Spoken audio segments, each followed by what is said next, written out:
Bismillahirrahmanirrahim. Assalamualaikum warahmatullahi wabarakatuh. Innal hamdalillah nahmaduhu wa nasta'inuhu wa nastaghfiruh wa na'udzu billahi min shururi anfusina wa min sayyiati a'malina. May yahdihillahu fala mudilla lahu wa may yudlilhu fala hadiya lahu.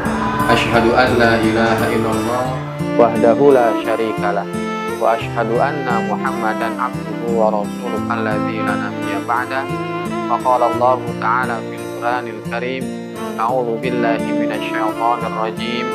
Ya ayyuhalladzina amanu kutiba 'alaikumus syiyamu kama kutiba 'alal ladzina min qablikum la'allakum tattaqun.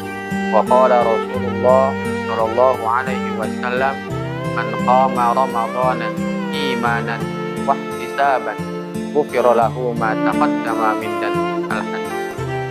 Anak-anakku sekalian, pertama-tama mari kita panjatkan puji serta syukur kehadirat Allah Subhanahu wa taala. Alhamdulillah, hari ini kita bisa melaksanakan kewajiban kita yang beriman kepada Allah Subhanahu wa taala, yaitu melaksanakan saum Ramadan. Semoga apa yang kita laksanakan ini menjadikan amalan yang diterima oleh Allah Subhanahu wa taala. Anak-anakku sekalian, bulan Ramadan adalah bulan di mana umat Islam diwajibkan untuk melaksanakan saum selama 30 hari. Dan ini menjadi bulan tarbiyah, bulan pendidikan untuk kita semua. Karena kewajiban saum bukan hanya untuk umat Rasulullah SAW, sebagaimana dalam keterangan yang lain bahwa saum pernah Allah wajibkan kepada kaum-kaum yang lain, sehingga kita selaku umat Nabi Muhammad SAW diwajibkan untuk melaksanakan syariat saum selama 1 bulan. Apa tujuan dari saum? Yaitu menciptakan menjadi manusia-manusia yang bertakwa kepada Allah Subhanahu wa taala.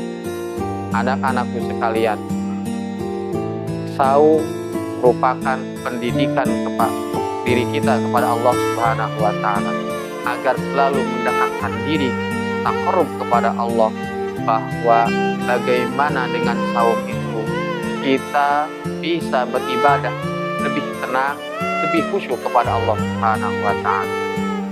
Dikatakan dalam sebuah hadis bahwa ibadah saum itu ibadah privasi antara kita dengan Allah Subhanahu wa taala, antara seorang makhluk kepada Khalik yang menciptakan. Sehingga kata Allah Subhanahu wa taala, saummu itu adalah untukku dan akulah yang akan membalas. Syarat utama saum yaitu pertama adalah iman kepada Allah Subhanahu wa taala.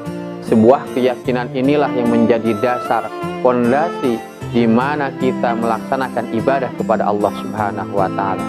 Setiap ibadah, bukan hanya saum, apabila kita awali dengan niat atau iman kepada Allah Subhanahu wa taala, maka itu akan menjadikan sebuah kebaikan dan akan menjadi bekal kita berjumpa dengan Allah Subhanahu wa taala.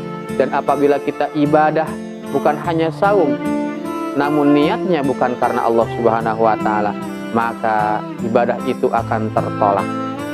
Anak-anakku sekalian, syarat kedua adalah ada sebuah pengharapan bahwa ibadah kita, saum kita, sholat kita, segala yang menjadi ibadah kepada Allah Subhanahu wa taala merupakan ibadah yang akan diterima oleh Allah Subhanahu wa taala.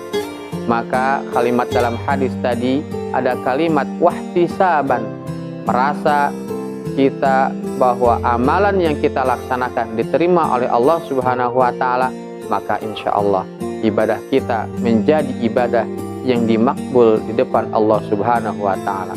Sehingga suatu saat ketika kita berjumpa dengan Allah, dengan saum ini, dengan ibadah ini, kita bisa masuk ke surga Allah Subhanahu wa taala. Maka anak-anakku sekalian, mau tidak mau, siap tidak siap, selaku orang yang beriman kepada Allah Subhanahu wa taala, kita melaksanakan kewajiban ini karena iman, dan kita nanti oleh Allah Subhanahu wa taala dijadikan orang-orang yang bertakwa dan dijadikan juga menjadi orang-orang yang soleh, sehingga hadiah kita adalah surga yang luasnya seisi langit dan bumi. Mungkin untuk kultum hari ini Bapak cukupkan sekian. Semoga ada guna dan manfaatnya. Yang benarnya dari Allah Subhanahu wa Ta'ala, yang salahnya dari Bapak.